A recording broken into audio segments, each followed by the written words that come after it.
The most disrespected person in America is the black woman.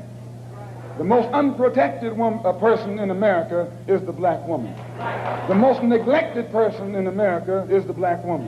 The male ego is the most sensitive and most dangerous thing the world has to offer. Yes. So I was very... Just say that again one more time. Say that one more time. The male ego is the most sensitive and dangerous thing in the world.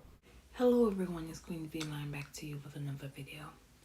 This video is an update in the Kada Scott story. Before I begin, I would like to extend my condolences and support to the Scott family and community at this time as you grieve the loss of your loved one and community member at this time. According to reports, the suspect Keon King, who was arrested in connection with the disappearance of Kada Scott, has now been charged with her homicide. The DA's office on October 22nd, 2025, approved charges of not only homicide, but also of robbery, theft, violation of the Uniform Firearms Act, possessing an instrument of crime, tampering with evidence, abuse of a corpse, conspiracy, and obstruction of justice, in addition to arson, causing catastrophe, conspiracy, unauthorized use of an automobile, and recklessly endangering another person. The charges came after the medical examiner's office stated Kada Scott 23 was unalived by a shot wound to the head. We will continue to pursue justice for Ms. Scott, her family, and all victims of crimes, Deputy Commissioner Frank Vonero stated in a social media post. Keon King was arraigned on the homicide charge on Thursday, October 23rd, 2025, and is being held without bail. Keon King was previously charged with kidnapping, arson, and other offenses. Police Commissioner Kevin Bethel told residents at a community meeting that the investigation is far from over. We continue to pursue anyone who helped, who concealed, who participated in this act.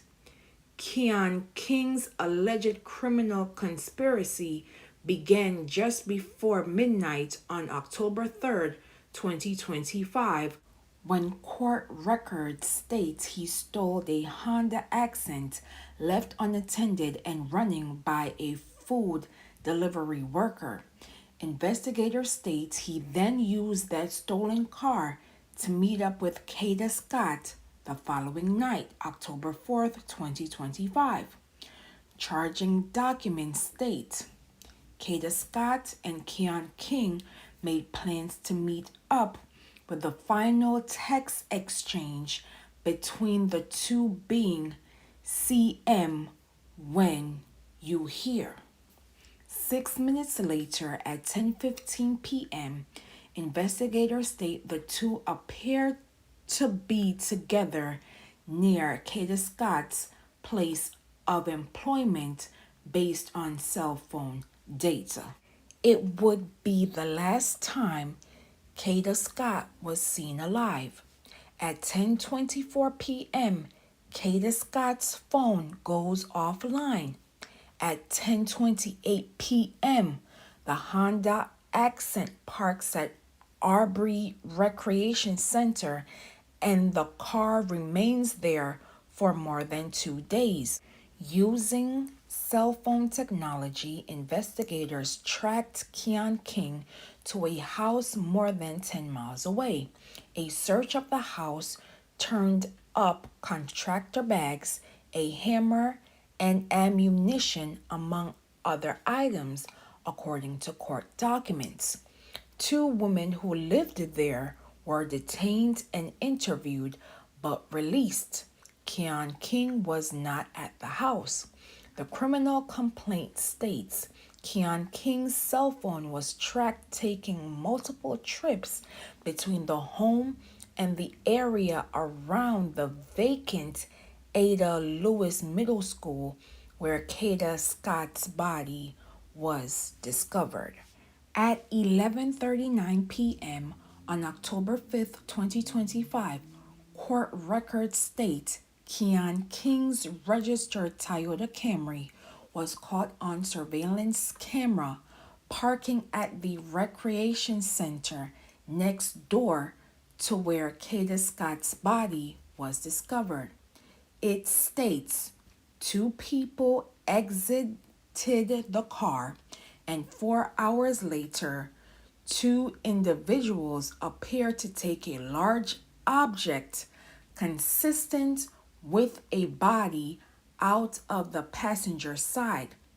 Detectives tell our sister station, WPVI, that they are still trying to determine the relationships between Kada Scott and Keon King and how they initially met. Police say there is no report or indication that there was previous incident involving Scott and King.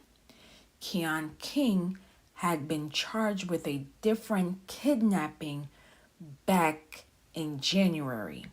Part of that incident involved another woman was shown in a viral video. The DA's office dropped the charges after the victim and a witness didn't show up in court. Officials state they believe other people may have been involved in this case. However, they did not release about who they may be or their extent of their involvement. It should be noted that Keon King is scheduled for another hearing on November 3rd, 2025. A GoFundMe has been set up to assist Kada Scott's family. Again, condolences to the Scott family and the community as you are grappling the loss of your child and community member. These are my points. At least 2 or more suspects aided Keon King in this unfortunate loss. As I stated in my previous video, there is no way he could have done this by himself. That anonymous caller was very specific to the location of Kada Scott's body's location, since Keon King was already in police custody. So it's either this anonymous caller has a second account of what occurred, or they participated in this unfortunate incident. And anyone, I repeat, anyone who aided in this unfortunate loss needs to be held accountable for their role in this tragedy. The text messages between the suspect and victim sounds like they know each other, but the family may not have been aware of their relationship or lack thereof. It is up to investigators and the DA's office to fill in the blanks.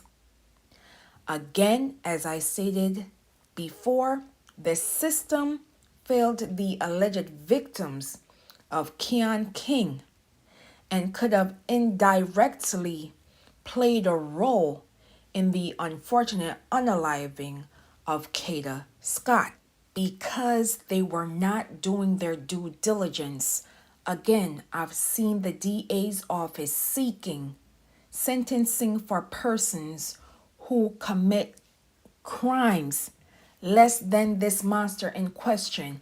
And yes, I said monster, and I will continue to call this monster because of their pattern of behavior. Even though King's alleged victim and witness did not show up to the court, the report and video alone of him climbing the fence is a sign that this can and will get worse if not addressed. And unfortunately, it had to cost the life of Kada Scott. Hopefully, this will be a shift in the DA's office to changing its policies when repeat offenders come into court with dangerous outcomes on their victims. There is nothing, absolutely nothing that I can say to remove the pain and hurt to the Scott family and community, as they are unfortunately sitting with the reality of their baby, sibling, and community member. When is enough enough?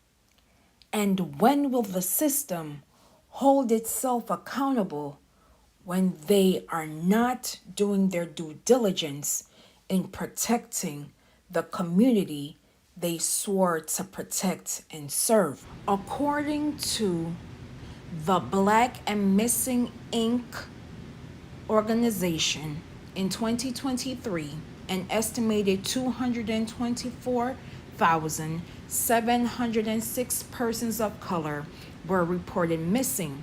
Of that group, 162,755 persons were under the age of 18. Yet, missing minority children are grossly underreported in the news.